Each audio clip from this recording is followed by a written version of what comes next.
Hello everyone, welcome to home science classes. Home science classes में आपका स्वागत है। कैसे हैं आप? आशा करती हूँ अच्छे होंगे, खुश होंगे, मस्त होंगे और पढ़ाई कर रहे होंगे। तो आपको पता है कि हम कर रहे हैं प्रैक्टिस, और आज की हमारी प्रैक्टिस सेट नंबर है 28, जिसमें हम डिस्कस करने वाले हैं वही अपने टेक्सटाइल के ही क्वेश्चन। तो आज की सीरीज में भी हमने वही 50 क्वेश्चन रखे हैं। मुझे पूरा विश्वास है कि आप पेन और नोटबुक लेकर बैठे होंगे। जो क्वेश्चन आपको नहीं आएंगे आप उन्हें नोट डाउन जरूर करेंगे और बाद में जाकर अपनी नोट्स को उलट पलट कर जरूर देखेंगे। आप में से ये बताइए कि आप में से कितने लोग ने एस्टेट दिया था? जो बिहार एस्टेट हुआ था, कितने लोगों ने दिया, कितने मार्क्स आए? और आपको इस क्लास से, जो हम क्लास करते हैं, इससे आपको क्या बेनिफिट मिला? क्या आपको यहाँ से क्वेश्चन मिले या सारे क्वेश्चन आपके बाहर से आए थे? पेपर कैसा था? कुछ भी आपने नहीं बताया है। तो आंसर की भी आ गई है, आप सभी ने मिला भी लिया होगा।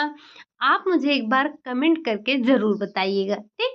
चलिए बढ़ते हैं हम आज के अपने पहले क्वेश्चन की तरफ। पहला क्वेश्चन है आपका कि किस ऊंट से प्राप्त बाल से निर्मित वस्त्र गर्मी में ठंडी और ठंडी में गर्मपन का एहसास दिलाता है?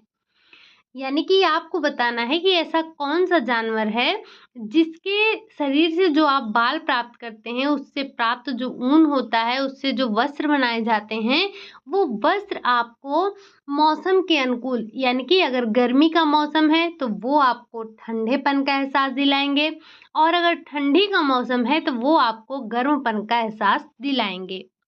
क्या वो अल्पाका है? क्या वो मनीला है? या फिर वो दो कुंभ वाले ऊंट हैं?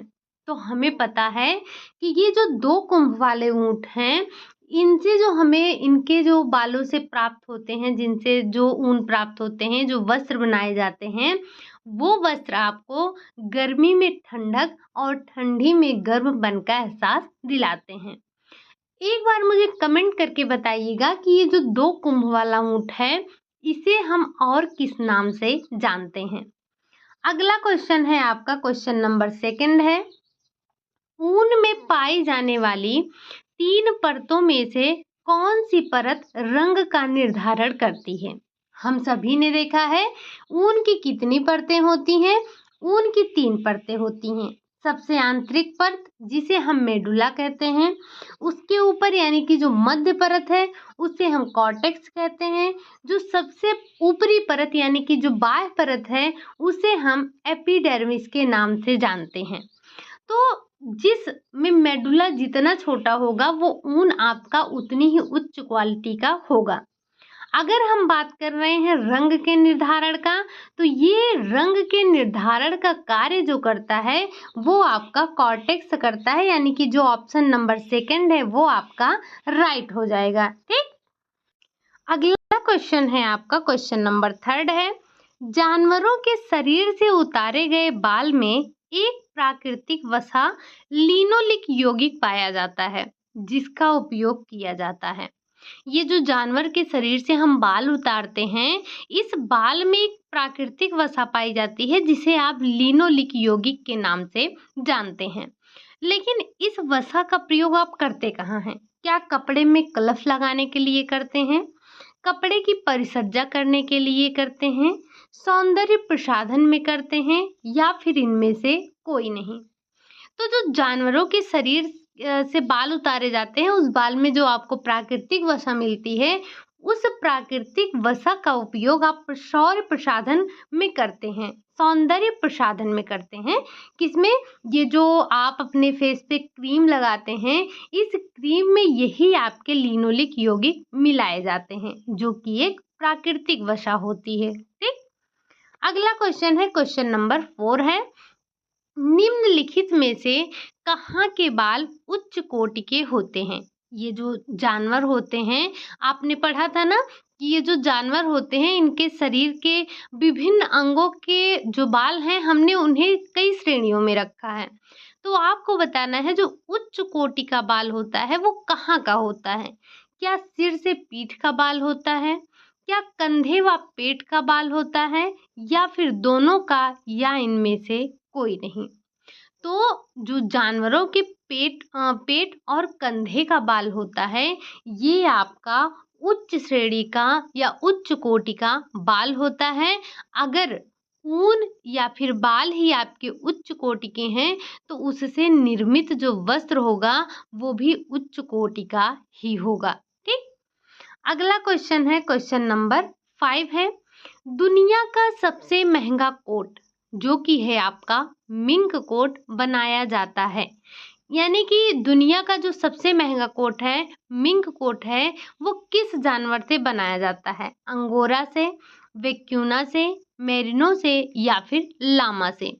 तो जो ये कोट हमारा बन रहा है, मिंक कोट, जो कि दुनिया का सबसे महंगा कोट है, वो आपका बनाया जाता है वेक्यूना से। ठीक? यहाँ तो हम बात कर रहे हैं कि ये दुनिया का सबसे महंगा कोट बनाया जाता है, मिंक कोट बनाया जाता है।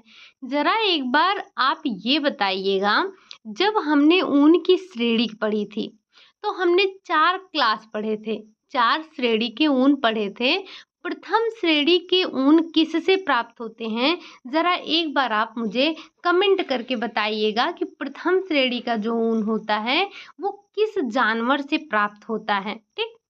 अगला क्वेश्चन है, क्वेश्चन नंबर 6 है, किस माह तक के भेड़ से प्राप्त ऊन को लैले का ऊन कहा जाता है? सबसे पहले आप मुझे ये बताएंगे कि लैले के ऊन को और किस नाम से जाना जाता है? लैले के ऊन को और किस नाम से जानते हैं? और ये किस माह के जानवर से प्राप्त होता है? क्या ये 8 माह के जानवर से प्राप्त होता है? ये 12 माह के जानवर से प्राप्त होता है? 2 साल के जानवर से प्राप्त होता है या फिर इनमें से कोई नहीं? तो ये जो लैले का ऊन होता है, ये 8 माह के जो जानवर होते हैं, उनके शरीर से प्राप्त ऊन आपका लैले का ऊन कहलाता है। अगला क्वेश्चन है, क्वेश्चन नंबर 7 है, मजबूती की दृष्टि से सर्वोत्तम किस्म का ऊन होता है? जैसे जो आपके ऊन होते हैं, जो छोटे बच्चे होते हैं, उनके ऊन भले ही जो उनके बाल होते हैं वो कोमल होते हैं, मुलायम होते हैं, चमकदार होते हैं, लेकिन उनमें मजबूती का अभाव आपको देखने को मिलेगा। तो आपको बताना है, जो मजबूती की दृष्टि से अच्छे होते हैं, वो किस आयु वर्ग के जो जानवर होते हैं, उनके ऊन होते हैं? क्या 12 से 14 माह के होते हैं, 18 से 20 माह के होते हैं, 8 माह के होते हैं या फिर इनमें से कोई नहीं? अगर हम बात कर रहे हैं मजबूती की दृष्टि से, तो जो 12 से 14 माह के जानवर होते हैं, जो उनके शरीर से बाल उतारे जाते हैं, वो बाल मजबूती की दृष्टि से अच्छे होते हैं, सर्वोत्तम कृष्ट के वो ऊन होते हैं। अगला क्वेश्चन है, क्वेश्चन नंबर 8 है, जीवित भेड़ के शरीर से प्राप्त ऊन को कहते हैं? आपको पता है कि आपने ऊन प्राप्ति के कई साधन देखे थे, तो उसी में हमने जीवित, मरी हुई, खिंची हुई, ये तमाम प्रकार के ऊन प्राप्त करने के साधन देखे थे। तो आपको बताना है कि जो जीवित भेड़ से हम ऊन प्राप्त करते हैं, वो क्या कहलाता है? क्या वो खिंची हुई कहलाता है, मृत कहलाता है, फ्लीस वूल कहलाता है या फिर इनमें से कोई नहीं? तो जो जीवित भेड़ से हम ऊन प्राप्त करते हैं, वो आपका फ्लीस वूल कहलाता है। मृत ऊन यानी कि जो मरी हुई भेड़ से हम ऊन प्राप्त करते हैं, वो मृत कहलाता है। खिंची हुई, ये जैसे किसी दुर्घटना में किसी भेड़ की मृत्यु हो गई, तो वो आपकी खिंची हुई कहलाती है। ठीक? इसी में आपने क्या-क्या, मतलब आपने एक कारपेट वूल देखा था, आपने क्या देखा था, जो प्रथम बार बाल उतारे जाते हैं, आपने मेरिनो को देखा था, आपने अल्पाका देखा था, आपने और क्या-क्या देखा था? आपने कई प्रकार के, चाहे ऊँट की बात करें, खरगोश की बात करें, भेड़ की बात करें, बकरी की बात करें, आपने इन सभी को देखा था कि ये सारे के सारे आपको ऊन देने का कार्य करते हैं, यानी कि इनके बालों से आप ऊन को प्राप्त करते हैं। अगला क्वेश्चन है, क्वेश्चन नंबर आपका 9 है, प्रथम श्रेणी की ऊन में सल्कों की संख्या होती है। हमने अभी आपसे पहले ही पूछा था कि जो प्रथम श्रेणी का ऊन होता है वो किससे प्राप्त होता है, एक बार कमेंट करके ज़रूर बताइएगा। लेकिन यहाँ क्या पूछ रहा है, जो ऊन होते हैं हमारे, उनमें क्या पाए जाते हैं? उनमें सल्क पाए जाते हैं। तो जो प्रथम श्रेणी का सल्क होगा यानी कि प्रथम श्रेणी का ऊन होगा, उनमें सल्कों की संख्या होगी कैसे? अधिक होगी, कम होगी, अभाव पाया जाएगा या फिर इनमें से कोई नहीं। तो जो आपके प्रथम श्रेणी के सल्क होते हैं, उनमें प्रथम श्रेणी का ऊन होता है, उनमें सल्कों में अभाव पाया जाता है। ठीक? अगला क्वेश्चन है आपका, क्वेश्चन नंबर 10 है, आपसे पूछ रहा है, 10वां है, सॉरी, ये जो प्रथम श्रेणी का ऊन होता है, इसमें सल्कों की संख्या अधिक पाई जाती है। जो चतुर्थ श्रेणी का ऊन होगा, उसमें सल्कों की संख्या का अभाव देखने को मिलेगा। तो सल्कों की संख्या क्या होती है? अधिक होती है प्रथम श्रेणी में।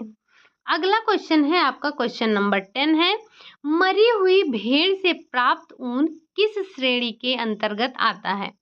आपको पता है ये जो मरी हुई ऊन है, ये प्रथम श्रेणी में तो नहीं आएगा, द्वितीय में भी नहीं आएगा। ये आता किस में है? तो जो मरी हुई भेड़ से प्राप्त ऊन होता है, वो आपका तृतीय श्रेणी के अंतर्गत आता है। इसे हम कहाँ रखते हैं? तो इसे हम तृतीय श्रेणी के अंतर्गत रखते हैं। अगला क्वेश्चन है, क्वेश्चन नंबर 11 है, ऊन में सल्फर की मात्रा पाई जाती है। जो ऊन होता है, ऊन में आपके सल्फर की मात्रा कितनी होती है? 50%, 25%, 4% या फिर 16%? तो जो ऊन होता है, ऊन में आपके सल्फर की मात्रा जो होती है वो 4% पाई जाती है। और ये 4% से याद आया कि जब आप विटामिन बी 12 यानी कि जो आपका विटामिन बी 12 पढ़ते हैं, तो उसमें उसका रासायनिक नाम क्या है? उसका रासायनिक नाम है साइनोकोबाल्मिन। इसमें क्या पाया जाता है? कोबाल्ट पाया जाता है। जरा एक बार मुझे कमेंट करके बताइएगा कि वो कितने प्रतिशत पाया जाता है। ठीक, साथ ही साथ अगर हम बात करें 16%, तो ये होता है नाइट्रोजन। अगला क्वेश्चन है आपका, क्वेश्चन नंबर 12 है, कह रहा है, भारत में जूट का कारखाना कब खोला गया? भारत में जूट का कारखाना खोला गया था, लेकिन कब खोला गया? क्या 1937 में खोला गया, 1959 में खोला गया, 1910 में खोला गया या फिर 1950 में खोला गया? तो अगर हम बात कर रहे हैं भारत में जूट कारखाना की, तो ये जूट कारखाना जो है, इसकी स्थापना हुई है, ये खोला गया 1859 में।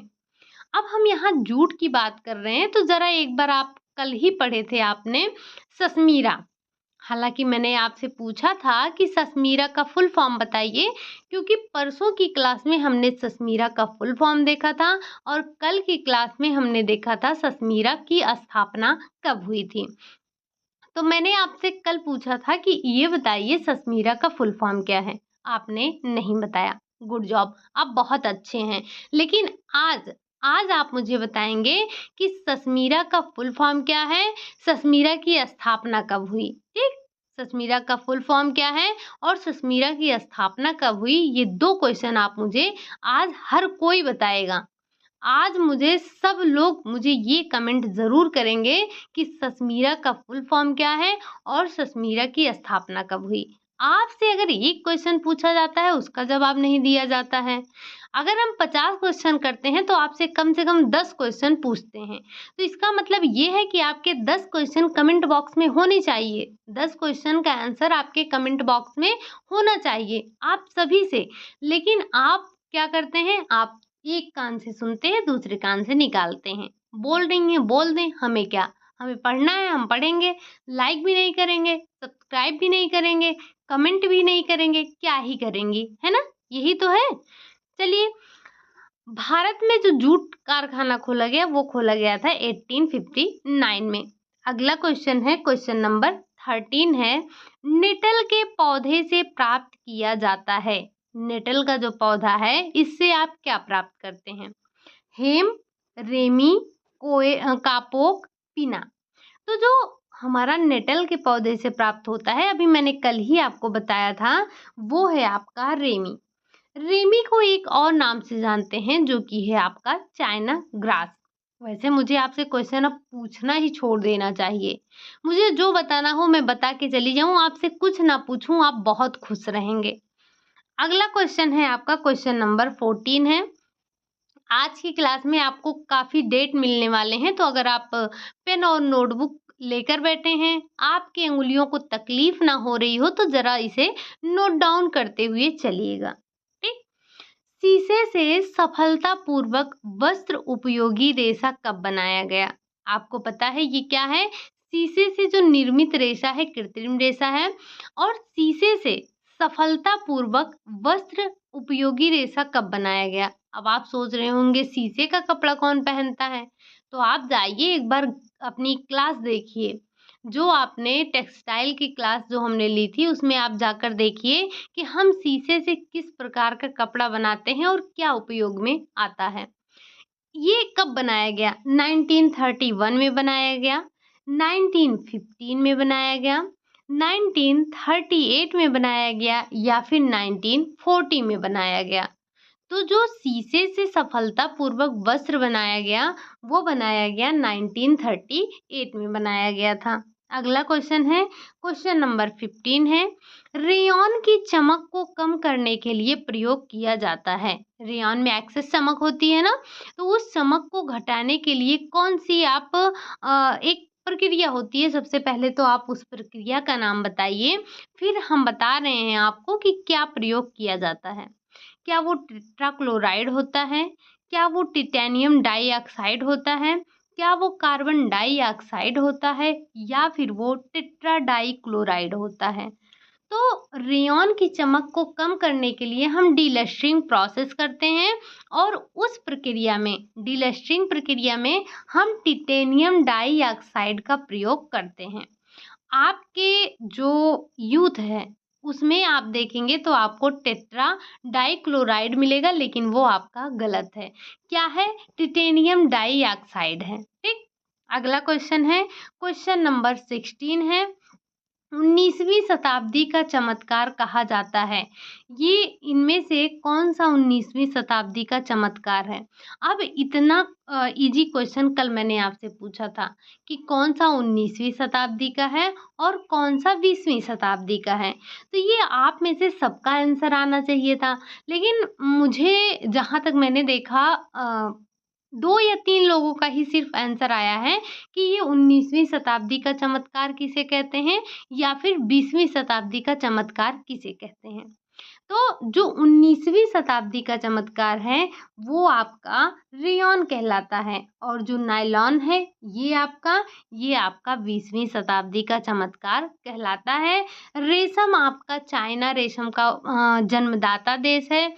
ये जो चीन की देवी है सी लिंग ची, कौन है? सी लिंग ची है। अगला क्वेश्चन है, क्वेश्चन नंबर 17 है। भारत में रेयॉन का सबसे पहला कारखाना कहाँ स्थापित किया गया?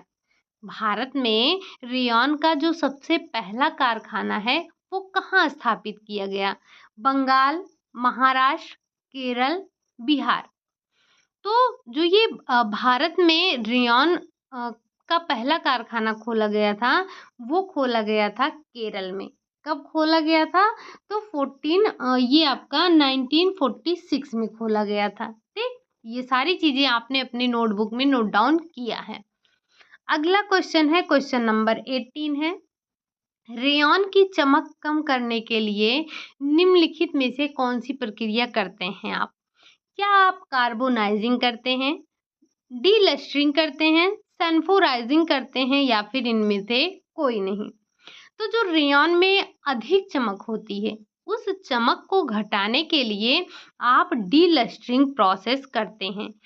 ये डीलस्टरिंग प्रोसेस में आप प्रयोग क्या करते हैं? तो अभी अभी आपने देखा टिटेनियम डाइऑक्साइड का प्रयोग करते हैं। अगला क्वेश्चन है, क्वेश्चन नंबर 19। नायलॉन की खोज कहाँ हुई? ये जो नायलॉन है, नायलॉन की खोज कहाँ हुई? भारत में हुई, अमेरिका में हुई, अफ्रीका में हुई, या फिर मिस्र में की गई। तो जो नायलॉन की खोज की गई वो अमेरिका में की गई। कहाँ की गई थी? अमेरिका में की गई थी। अगला क्वेश्चन है, क्वेश्चन नंबर 20 है, नायलॉन की बारीकी का मूल्यांकन किया जाता है। ये जो नायलॉन है, नायलॉन की बारीकी का मूल्यांकन आप किस में करते हैं? डेनियर में, इंच में, सेंटीमीटर में, या फिर इनमें से कोई नहीं। अगर हम बात कर रहे हैं डेनियर की, तो नायलॉन की बारीकी की, तो वो करते हैं डेनियर से। अब डेनियर जो होता है आपका, इस डेनियर में 12 से लेकर 12, 15, 20, 30, 40, 50 ऐसे ऐसे करके 70 तक गिनती दी गई होती है। तो ये 70 तक जो गिनती दी गई होती है, ये इसी के द्वारा हम नायलॉन की बारीकी का मूल्यांकन करते हैं। अब आपको पता कैसे चलेगा कि सबसे मोटा कौन सा है, पतला कौन सा है? तो ये जो 12 नंबर है, अभी आपको इसके आगे वाला क्वेश्चन देखने को मिलेगा। चलिए देखते हैं। अगला क्वेश्चन है, सबसे महीन नायलॉन कितने डेनियर का होता है? यानी कि अभी अभी आपने क्या देखा कि जो हमारा नायलॉन होता है, इसको हम डेनियर में इसकी बारीकी का अध्ययन करते हैं या बारीकी का पता लगाते हैं, मूल्यांकन करते हैं। तो उस पे एक काउंटिंग दिन होती है, कितनी? 12 से लेकर 12, 12 के बाद आपका 15, 15 के बाद आपका 20, 20 के बाद आपका 30, 30 के बाद 40, 40, 50, 60 और लास्ट में 70। तो 12 से लेकर 70 तक गिनती दी गई होती है। जो 12 नंबर होता है वो आपका 12 नंबर क्या है? 12 नंबर आपका सबसे महीन होता है। सबसे यहाँ पर महीन पूछा गया है। नायलॉन सबसे महीन कितने डेनियर का होता है? तो वो होता है 12। और सबसे मोटा कितना होता है? तो वो होता है आपका 70। यानी कि 12 स्टार्टिंग जो है वो सबसे पतला है। इससे जैसे जैसे जैसे जैसे इसकी काउंटिंग बढ़ती जाएगी, वैसे वैसे धागे की मोटाई भी बढ़ती जाएगी और सबसे मोटा जो नायलॉन होगा वो होगा 70 का। 70 नंबर जो होता है वो सबसे मोटा होगा। अगला क्वेश्चन है, क्वेश्चन नंबर 22। पूछ रहा है आपसे, चरखे का आविष्कार कहाँ हुआ? आपको पता ही है कि जो हमारे धागा कताई की पारंपरिक विधि है उसमें दो आता है। कौन कौन? एक आता है आपका तकली और दूसरा आता है आपका चरखा। अगर हम बात करें चरखे की, तो चरखे का आविष्कार कहाँ हुआ? भूटान, भारत, मिस्र, चीन। आप सभी ने गांधी जी की जो पुरानी फोटो देखी होगी अपने बुक वगैरह में, तो आपने अक्सर क्या देखा होगा? आपने अक्सर देखा होगा कि वो आपको चरखा चलाते हुए ही मिले होंगे। तो ये जो चरखा चलाते हुए गांधी जी मिलते हैं, वही आपका वो सूत की कताई कर रहे थे। वो क्या कर रहे थे? कताई कर रहे थे। वही आपका चरखा था, उसी के द्वारा वो कताई करते थे। तो ये जो चरखा का आविष्कार हुआ था, ये भारत में हुआ। कहाँ पर? भारत में हुआ। अगला क्वेश्चन है, क्वेश्चन नंबर 23। कताई की पारंपरिक विधि है। आपको बताना है कि कताई की जो पारंपरिक विधि है कौन सी है? तकली है, चरखा है, दोनों है, इनमें से कोई नहीं। तो अभी अभी आपने देखा, ये दोनों ही तकली और चरखा दोनों ही आपके कताई की पारंपरिक विधियों के अंतर्गत आते हैं। अगला क्वेश्चन है, क्वेश्चन नंबर 24। कताई की सामान्य विधि में सम्मिलित है। एक कताई की सामान्य विधि होती है और एक होती है रासायनिक विधि। सामान्य में आपके कौन कौन सी कताई आती है, आपको एक बार बताना है। क्या इसमें रिंग स्पिनिंग आता है, सेल्फ ट्विस्ट स्पिनिंग आता है, ड्राई स्पिनिंग आता है, या फिर ओपन इंड स्पिनिंग आता है? इसमें आपको बोल रहा है कि कौन सा नहीं आता है। यानी कि एक आपका इसमें रासायनिक दिया गया है, बाकी 3 आपके सामान्य विधि दी गई है। तो आपको पता है, अगर आपने क्लास ली होगी तो बहुत अच्छे से कर पाएंगे कि ये जो आपकी रिंग स्पिनिंग है, जो आपकी सेल्फ ट्विस्ट स्पिनिंग है, जो ओपन इंड स्पिनिंग है, ये 3 के तीनों आपके सामान्य विधि की कताई के अंतर्गत आते हैं। लेकिन ये जो ड्राई, मेल्ट, वेट, ये क्या होते हैं? ये आपके आते हैं रासायनिक कताई विधि के अंतर्गत। ठीक। अगला क्वेश्चन है क्वेश्चन नंबर 25। यांत्रिक कताई विधि के अंतर्गत नहीं आता है। इसमें से कौन सा आपका यांत्रिक कताई विधि के अंतर्गत नहीं आता है? जो आपने यहाँ पर कंफ्यूज नहीं होना है। आपने जो अभी अभी सामान्य विधि देखा, उसमें सामान्य विधि में एक आता है परंपरागत कताई और दूसरा है आपका यांत्रिक विधि से कताई। परंपरा में आपने वही दो नाम देखा, क्या? तकली और चरखा। लेकिन जो आपकी यांत्रिक विधि है, यांत्रिक विधि में आपने 5 देखे थे। इसमें से आपको बताना है कि कौन सी यांत्रिक विधि नहीं है, यानी कि वो आपकी होगी कौन सी? रासायनिक विधि। तो ट्विस्ट लेस स्पिनिंग है, इलेक्ट्रोस्टैटिक स्पिनिंग है, वेट स्पिनिंग है, या फिर आपकी फ्रिक्शन स्पिनिंग है, जो कि आपके ये रसायन के अंतर्गत आती है, यांत्रिक नहीं है। तो जो आपकी इसमें से यांत्रिक नहीं है, जो आपकी रासायनिक विधि है, वो कौन सी है? वो आपकी वेट स्पिनिंग है। अभी अभी आपने सुना था, इससे पहले वाले क्लास में हमने इससे पहले वाले जो क्वेश्चन था उसमें हमने आपको बताया था कि ये चाहे वेट स्पिनिंग की बात करें, ड्राई की बात करें, ये आपके किस में आते हैं? मेल्ट की बात करें, ये किस में आते हैं?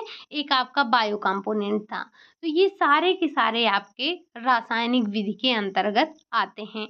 बाकी जो आपका ट्विस्टलेस है, इलेक्ट्रोस्टैटिक है, फ्रिक्शन स्पिनिंग है, ये सारे के सारे आते हैं आपके यांत्रिक में। 3 आप यहाँ देख रहे हैं, ट्विस्टलेस, इलेक्ट्रोस्टैटिक, फ्रिक्शन, ये 3 यहाँ पर है। बाकी जो आपके यहाँ है रिंग स्पिनिंग, सेल्फ तो आपने देखा ही, ओपन एंड स्पिनिंग, ये पांचों आपके कौन से हैं? ये पांचों आपके सामान्य यानी कि यांत्रिक कताई के अंतर्गत आते हैं। अगला क्वेश्चन है क्वेश्चन नंबर 26। कताई की किस विधि में धागे को खींचने, लपेटने और ऐंठन देने की प्रक्रिया एक साथ होती है? आपने क्या पढ़ा था? आपने कताई देखा था। कताई में आपने एक म्यूल फ्रेम देखा था, रिंग फ्रेम देखा था। आपको बताना है कि इसमें से कौन सी ऐसी विधि है जिसके द्वारा आप कताई की ऐसी कौन सी विधि है जिसमें आप धागे को खींचने, लपेटने, ऐंठन देने की प्रक्रिया एक साथ करते हैं? तो वो है आपकी ये जो रिंग फ्रेम कताई है। रिंग फ्रेम कताई में आप जो है धागे को खींचने, उसको लपेटने, उसको ऐंठन देने की प्रक्रिया एक साथ करते हैं। लेकिन जो म्यूल कताई होती है, म्यूल फ्रेम कताई है, इसमें ये तीनों प्रक्रियाएं यही तीनों होंगी। प्रक्रियाएं यही तीनों होंगी, लेकिन तीनों प्रक्रियाएं अलग अलग होती हैं। ठीक। अगला क्वेश्चन है question number 27। Rayon, acrylic, pyramid, रेसे की कताई विधि है, यानी कि जो ये आपका रेयॉन है, जो आपका एक्रिलिक है, ये रेसे आपके किस विधि से काटे जाते हैं? तकली से, चरखे से, आर्द्र कताई से, या फिर इनमें से कोई नहीं। तो आपको पता है कि ये तकली और चरखा जो है हमारा, ये इससे हम जो हमारे कृत्रिम रेशे हैं उनकी कताई करते हैं। लेकिन ये जो आपका एक्रिलिक है, रेयॉन है, पिरामिड है, इन सभी की कताई हम आर्द्र कताई विधि से करते हैं। अगला क्वेश्चन है क्वेश्चन नंबर 28। रासायनिक कताई के अंतर्गत नहीं आता है। आपको बताना है कि इनमें से कौन सा रासायनिक कताई के अंतर्गत नहीं आता है। आएगा किसमें? वो आएगा आपका सामान्य विधि में आएगा, या तो वो आपका यांत्रिक विधि होगा। ठीक। तो जो आपका रासायनिक कताई है वो आपका मेल्ट स्पिनिंग है, ड्राई स्पिनिंग है, वेट स्पिनिंग है। लेकिन ये जो फ्रिक्शन स्पिनिंग है ये आपका होता है कौन सा? ये आपका यांत्रिक कताई के अंतर्गत आता है। ठीक। अगला क्वेश्चन है क्वेश्चन नंबर 29। दो या दो से अधिक रंग के धागों को आपस में बटकर बटकर का मतलब समझ रहे हैं? बटने का मतलब ये हो गया जो आप उनको बटाई ऐंठते हैं जो आप उनको, तो उनको बट कर एक बहुरंगीय धागा बनाया जाता है। वो कौन-सा धागा कहलाता है? यानी कि जब आप 2 या फिर 2 से अधिक रंगों के धागों को एक साथ बट कर एक बहुरंगीय धागा बनाते हैं, तो वो आपका कहलाता है ग्रैंडल यार्न, नॉट यार्न, रेटिने यार्न या फिर लैटिक्स यार्न के नाम से जाना जाता है। हम यहाँ कौन-सी बात कर रहे हैं? हम 2 या 2 से अधिक रंगों को मिलाने की बात कर रहे हैं। तो ये करते किसमें हैं? ये हम करते हैं ग्रैंडल यार्न में करते हैं, ठीक? अगला क्वेश्चन है, क्वेश्चन नंबर 30 है, रबर के तार के साथ रुई, नायलॉन या कोई धागा मिलाकर बनाया जाता है। मतलब आपको बताना है कि इनमें से कौन सा ऐसा धागा है जिसमें आप रबर के तार के साथ में रुई हो गया, नायलॉन हो गया या फिर कोई अदर जो आपके यार्न है उनको मिलाकर बनाते हैं। तो वो क्या कहलाता है? क्या वो स्लब यार्न कहलाता है, स्पाइरल यार्न कहलाता है, लेटेक्स यार्न कहलाता है या फिर इनमें से कोई नहीं? तो ये जो रबर के तार के साथ में आप नायलॉन, रुई या फिर कोई अन्य धागा मिलाकर जो तैयार कर रहे हैं धागे को, वो है आपका लैटिक्स यार्न कहलाता है। अगला क्वेश्चन है, क्वेश्चन नंबर 31 है, स्लब यार्न का संशोधित रूप है। इनमें से कौन सा स्लब यार्न का संशोधित रूप है? क्या वो फ्लेक यार्न है, स्पॉट यार्न है, स्ट्रेच यार्न है या फिर इनमें से कोई नहीं? तो ये जो आपका फ्लेक यार्न है, यही आपका स्लब यार्न का संशोधित रूप होता है। अगला क्वेश्चन है, क्वेश्चन नंबर 32 है। ये आपके जो क्वेश्चन चल रहे हैं, ये आपके एक तरफ से चल रहे हैं। इसमें आपके अभी जो क्वेश्चन आप डिस्कस कर रहे हैं, इससे पहले आपने कताई वाला टॉपिक देखा था। अभी आप यार्न वाला टॉपिक देख रहे हैं। फिर आप इसी तरह से देखेंगे बुनाई का और ऐसे फिर परिसज्जा का। हालाँकि आपने क्वेश्चन काफ़ी कर लिए हैं। लेकिन फिर भी कुछ क्वेश्चन बचे थे जो कि आपको करवाना ज़रूरी था। तो ये जो 32वां आपका क्वेश्चन पूछ रहा है, ये कह रहा है किस प्रकार का धागा या तो पूरा बटा होगा या फिर पूरा बिना बटा हुआ होगा। अगर हम बात कर रहे हैं ऐसा कौन-सा धागा है जिसकी या तो पूरी बटाई हुई होगी या फिर वो बिना बटा हुआ ही होगा। क्या वो स्लब यार्न है? क्या वो फ्लेक यार्न है? क्या वो स्पाइरल यार्न है या फिर इनमें से कोई नहीं? तो आपको पता है कि ये जो हमारा फ्लेक यार्न है, ये या तो पूरा बटा हुआ होगा या फिर इसमें बटाई हुई ही नहीं होगी। बटाई का मतलब ऐसे कुछ ऐंठन दिया होता है, तो ये कहीं पर बटा होगा या फिर या तो ये पूरा धागा बटा होगा या फिर इसमें बटाई नहीं हुई होगी। ये किसका संशोधित रूप था? तो ये आपके स्लब यार्न का संशोधित रूप था। स्लब यार्न में क्या होता है? तो इसमें जो बटाई की जाती है वो कहीं पर आपका धागा बटा हुआ होगा और कहीं पर आपका धागा गैर बटा हुआ होगा। जैसे ये धागा है, यहाँ बटा है, सादा है, बटा है, यहाँ सादा है। कुछ इस तरह से आपका स्लब यार्न होता है और इसी का संशोधित रूप आपका फ्लेक यार्न होता है, जो कि या तो पूरा आपका बटा-बटा होगा या फिर वो पूरा सादा होगा, यानी कि बिना बटा हुआ होगा। तो यहाँ पर राइट आंसर कौन सा था? Flake yarn. अगला क्वेश्चन है क्वेश्चन नंबर 33। किस प्रकार के धागे में बीच-बीच में फंदे छोड़े जाते हैं? क्या वो लूप यार्न है? क्या वो रेटिने यार्न है? क्या वो फ्लेक यार्न है या फिर वो इनमें से कोई नहीं है?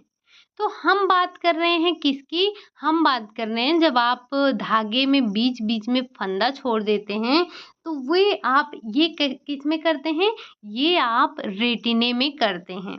अगला क्वेश्चन है क्वेश्चन नंबर 34। टेक्सचर्ड यार्न के प्रकार हैं। टेक्सचर्ड यार्न के कौन से प्रकार हैं? क्या वो स्ट्रेच यार्न है, बल्की यार्न है, लूप्ड यार्न है या फिर उपरोक्त सभी? तो ये तीनों, तीन के तीनों आपके टेक्सचर्ड यार्न होते हैं। जो स्ट्रेच यार्न होते हैं, आप इनसे स्पैंडिक्स, नियोप्रिन बनाते हैं। ये जो आपके लूप्ड यार्न होते हैं, ये काफ़ी घुघराले होते हैं। ये जो आपका बल्की यार्न होता है, ये आप जब एक बार गूगल बाबा के पास जाइएगा और उस उनसे पूछिएगा कि ये बल्की यार्न क्या है, लूप्ड यार्न क्या है, या फिर आप उनसे बोलिएगा कि हमें फैंसी यार्न दिखाइए, तब वो आपको लाके सबके दर्शन करवाएँगे, ठीक? थोड़ी सी मेहनत आप भी कर लिया कीजिए। मैं कितनी इमेज यहाँ पर लगाऊंगी। तो जो चीजें आपने नहीं देखी है, आपको लगता है कि नहीं होगी, अब मैं उसे गूगल से ढूंढ के लाऊं आपके लिए यहाँ पर चिपकाऊं, उससे अच्छा है कि आप एक बार जाकर वहां पर गूगल बाबा से खुद ही पूछ लीजिए, ठीक। चलिए बढ़ते हैं हम अपने अगले क्वेश्चन पर। क्वेश्चन नंबर 35 है, ऐठन देने के फायदे होते हैं। ये हम जो अपने रेशों पर ऐठन देते हैं, क्यों देते हैं, क्या फायदे हैं, या कोई फायदा है, या हम ऐसे ही दे देते हैं। मजबूती में इसके वृद्धि होती है, कार्य क्षमता बढ़ता है, बारीकी के लिए करते हैं, या फिर उपरोक्त सभी। तो जो हम अपने रेशों को ऐठन देते हैं, ऐठन देने के फायदे ये सारे होते हैं। हमारे रेशों में मजबूती आती है, उनकी कार्य क्षमता बढ़ती है, वो बारीक होते हैं। ये सारे फायदे होते हैं ऐठन देने के। अगला क्वेश्चन है, क्वेश्चन नंबर 36 है। पूछा जा रहा है, यदि धागे में ज्यादा ऐठन दिया जाएगा तो धागा क्या होगा? मजबूत होगा, टूट जाएगा, कोई प्रभाव नहीं पड़ेगा, बल्कि यार्न बनेगा। देखिए, जब आप सोचिए, जैसे जब आपको घर पे क्या बनाना हो, घर पे आपको दिया बनाना हो, दिया बाती बनाना हो, तो आप रुई लेते हैं और आप क्या करते हैं, बाती बनाते हैं। कैसे? ऐंठ-ऐंठ कर। अपने दिमाग पर जोर डालिए और सोचिए आप कैसे बाती बनाते हैं। आप कॉटन को लेते हैं, रुई को लेते हैं, उसको ऐंठते चले जाते हैं। जो ऐंठा जाता है, वही आपकी बटाई होती है। तो अगर आप उसे इतना ज़्यादा ऐंठ देंगे तो वो क्या होगा? टूट जाएगा। अगर आप ज़रूरत से ज़्यादा उसमें ऐंठन देंगे तो वो टूट जाएगा, और टूट जाएगा तो वो क्या होगा? बल्कि यार्न नहीं बनेगा। ये दोनों विशेषताएँ हैं। अगर आप ज़्यादा ऐंठन देते हैं धागे को तो क्या होता है? तो धागा टूट जाता है, बल्कि यार्न नहीं बनेगा। यहाँ पर क्या दिया गया है? बनेगा। तो राइट आंसर आपका क्या होगा? टूट जाएगा। अगला क्वेश्चन है, क्वेश्चन नंबर 37 है। एक डेनियर बराबर कितना होता है? एक डेनियर बराबर कितना होता है? 9000 मीटर, 1000 मीटर, 10,000 मीटर, या फिर इनमें से कोई नहीं। ये क्वेश्चन आपसे कई बार पूछा जा चुका है, तो ध्यान रखिएगा, एक डेनियर बराबर होता है 9000 मीटर। अगला क्वेश्चन है, क्वेश्चन नंबर 38 है। एक माइक्रोडेनियर बराबर होता है, एक माइक्रोडेनियर बराबर कितना होता है? 9000 मीटर होता है, 1000 मीटर होता है, 10,000 मीटर होता है, या फिर इनमें से कोई नहीं। अगर आप बात कर रहे हैं एक माइक्रोडेनियर की, तो एक माइक्रोडेनियर में कितना होता है? वो होता है आपका 1000 मीटर होता है। अगला क्वेश्चन है, क्वेश्चन नंबर 39 है। एक हैक बराबर होता है, कितना होता है? 1000 मीटर, 840 यार्ड, 620 यार्ड, या फिर उपरोक्त सभी। तो जो एक हैक बराबर होता है वो होता है 840 यार्ड। अच्छा, ये हम पढ़ क्या रहे हैं? ये जो आप यार्ड पढ़ रहे हैं, डेनियर पढ़ रहे हैं, ये देखिए, आपने जो यार्न काउंटिंग पढ़ी थी, दो मेथड पढ़ा था।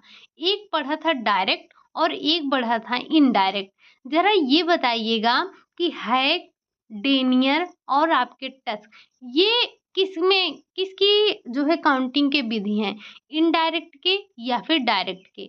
विधि है ये दोनों ही आपकी यार्न काउंटिंग के, लेकिन आपको बताना है कि ये डायरेक्ट विधि से हैं या फिर इनडायरेक्ट विधि के हैं।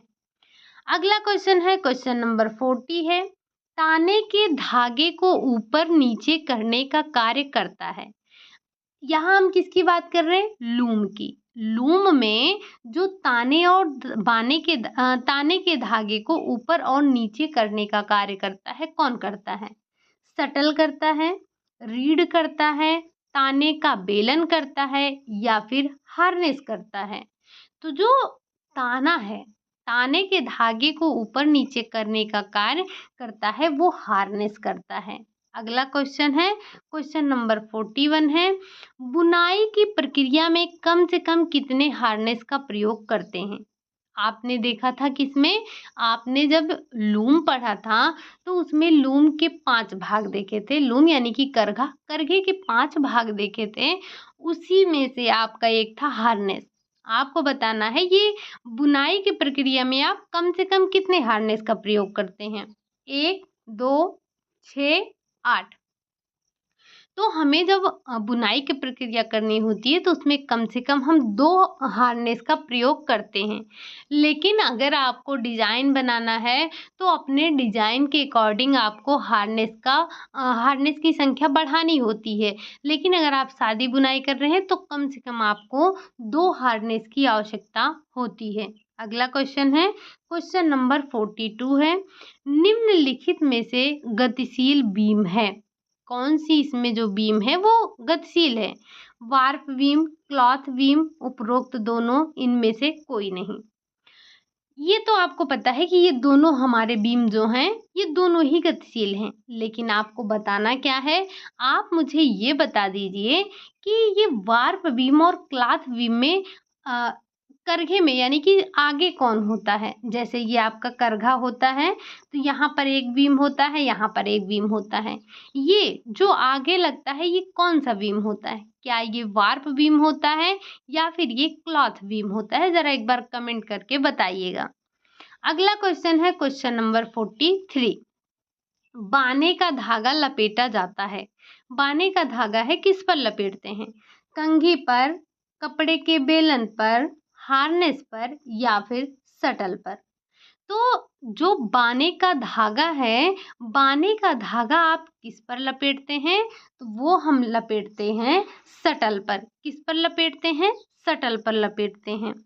अगला क्वेश्चन है, क्वेश्चन नंबर 44, शटल के एक पंक्ति पूरा करने की प्रक्रिया कहलाती है। यानी कि शटल जो एक बार गया और एक बार आया, ये प्रक्रिया क्या कहलाई? ये पंक्ति तभी पूरी होगी जब ये एक बार जाएगा और एक बार आएगा, तब इसकी एक पंक्ति पूरी होगी। क्या ये पिकिंग कहलाएगा? क्या ये शेडिंग कहलाएगा? क्या ये बीटिंग कहलाएगा या फिर इनमें से कोई नहीं? तो जब शटल एक पंक्ति पूरा करता है तो ये क्या कहलाता है? ये आपका पिकिंग कहलाता है। ठीक।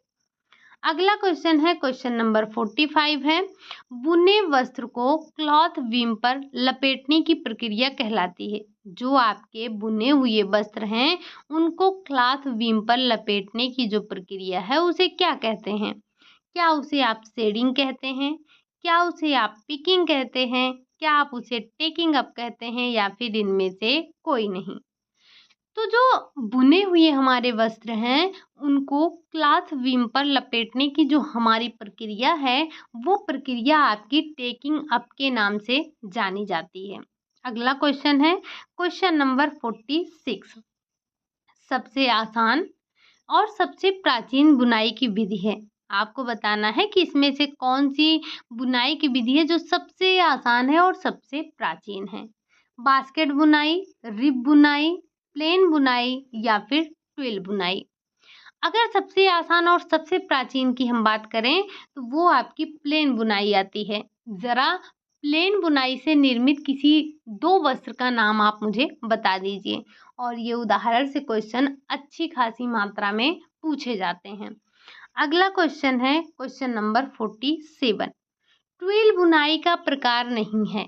आपने ट्विल बुनाई पढ़ा था तो एक तो आपने सादी बुनाई पढ़ा था, सिंपल बुनाई क्या होता है, और एक आपने फैंसी बुनाई का नाम सुना था। तो ये ट्विल बुनाई आपकी कौन सी है? ये सादी बुनाई है आपकी। ट्विल बुनाई के ही अंतर्गत आपको बताना है कि इनमें से कौन सा नहीं आता है। क्या डायमंड नहीं आता है, लहरदार नहीं आता है, हैरिंग बोन नहीं आता है या फिर आपका लीनो नहीं आता है?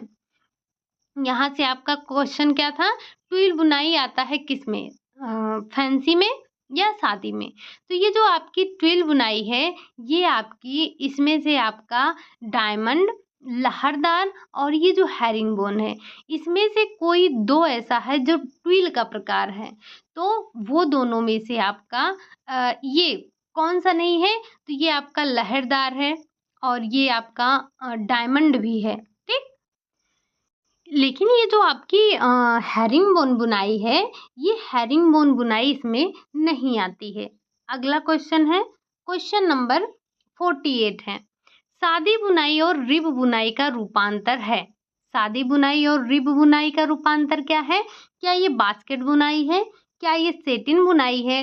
हक्का बैग बुनाई है? या फिर इनमें से कोई नहीं?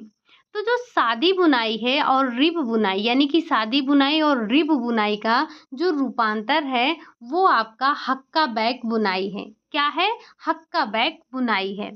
अगला क्वेश्चन है, क्वेश्चन नंबर 49 है। निम्नलिखित में से फैंसी बुनाई के अंतर्गत नहीं आता है। अभी अभी आपने क्या सुना था? एक साधारण बुनाई थी और एक फैंसी बुनाई थी।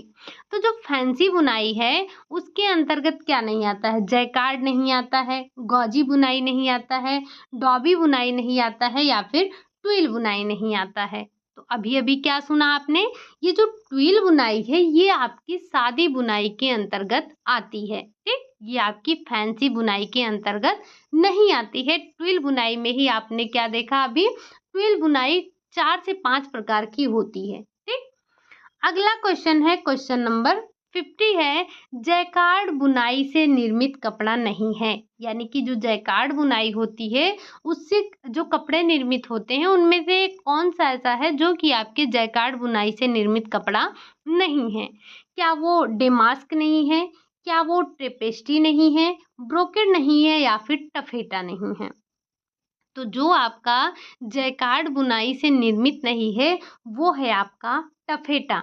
टफेटा आपका जैकार्ड बुनाई से निर्मित नहीं है। जरा एक बार आप बताइएगा कि ये जो जैकार्ड बुनाई हुई थी, बुनाई छोड़िए, पहले आप ये बताइए कि जैकार्ड जो लूम है आपका, जैकार्ड लूम की खोज कब हुई थी, ठीक। एक बार आप मुझे कमेंट करके जरूर बताइएगा। ये आपके थे 50 क्वेश्चन। थोड़ा सा हम 2 क्वेश्चन पीछे चलते हैं, जो कि आपका है, क्या है? वो ट्विल बुनाई वाला। हाँ, ये थोड़ा सा आप करेक्शन कीजिएगा।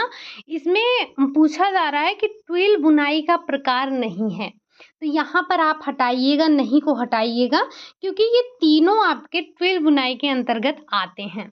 तो आप इसे यहाँ पर नहीं को हटाइएगा और ये तीनों आपका राइट आंसर हो जाएगा कि ट्विल बुनाई के ये तीनों ही प्रकार होते हैं। चाहे वो आपका डायमंड हो, चाहे आपका वो लहरदार हो, चाहे वो आपका हेरिंगबोन है, ये तीन के तीनों ही आपके ट्विल बुनाई के अंतर्गत आते हैं। आपको यहाँ से नहीं को हटाना होगा, अदरवाइज हम यहाँ पर तीनों के जगह कुछ और अगर लिखते तो आपका ये क्वेश्चन सही हो पाता। लेकिन आप सिंपल सा है, आप इस नहीं को यहाँ से रिमूव कर दीजिए, आपका क्वेश्चन बन जाएगा। ट्विल बुनाई में ये तीनों के तीनों आ जाते हैं, ठीक। तो ये थे आपके आज के 50 क्वेश्चन जो कि हमने डिस्कस कर लिए। जो क्वेश्चन आपसे पूछे गए हैं, उम्मीद है, आशा कर रही हूँ कि आप उनके जवाब ज़रूर देंगे, ठीक। चलिए फिर आज के लिए यही इतना रखते हैं। अगर क्लास आपको अच्छी लगी होगी तो लाइक करेंगे ही, अब मेरे कहने से तो करेंगे नहीं। अगर आपको क्वेश्चन आ रहे होंगे तो आप जवाब देंगे, अगर नहीं आ रहे होंगे तो नहीं देंगे। लेकिन आज मैं आप सभी से रिक्वेस्ट कर रही हूँ कि एक बार मुझे अपना जो आपका एस्टेट का स्कोर है एक बार ज़रूर बताइएगा, और ये भी बताइएगा कि आपको हमारी क्लास से कुछ हेल्प हुआ कि नहीं हुआ। जो हमने पढ़ा था क्या उसमें से आया या नहीं आया, ठीक। थोड़ा-सा अच्छा लगता है जब आप बताते हैं कि हाँ, जो हमने पढ़ा था वो हमारे एग्ज़ाम में आया था, हमें हेल्प मिली, तो अच्छा लगता है, बस और कुछ मिलता थोड़ी ना है। तो आप लोग एक बार कमेंट करके ज़रूर बताइएगा, ठीक। चलिए फिर मिलते हैं नेक्स्ट क्लास में, तब तक के लिए बाय बाय, टेक केयर।